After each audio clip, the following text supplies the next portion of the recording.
அப்படின்றது. சரியா? இது ப்ரியர் பெர்மிஷன் நாட் ரிக்வயர்டு. இப்போ சில மசோதாக்கள் என்ன பண்ணும், குடியரசுத் தலைவரோட முன் ஒப்புதல் பெறணும். இப்போ எக்ஸாம்பிள், ஒரு மாநிலத்தை 2ஆ பிரிக்க போறோம். எந்த சரத்தின்படி? சரத்து 3 படி என்ன பண்ண போறோம், ஒரு மாநிலத்தை 2ஆ பிரிக்க போறோம். இப்ப எக்ஸாம்பிளுக்கு ஆந்திர பிரதேஷ் இருக்கு, ஆந்திரா தெலுங்கானான்னு பிரிக்க போறோம். அப்படின்னா அதை பிரிக்கிறதுக்கு முன்னாடி குடியரசுத் தலைவர் என்ன பண்ணணும், முன் ஒப்புதல் பெறணும்.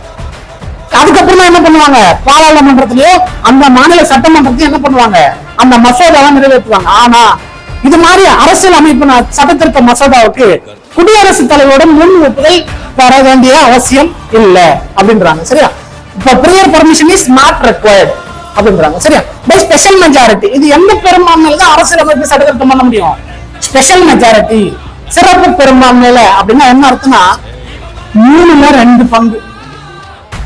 சரியா? 3/2 உறுப்பினர்கள். இப்ப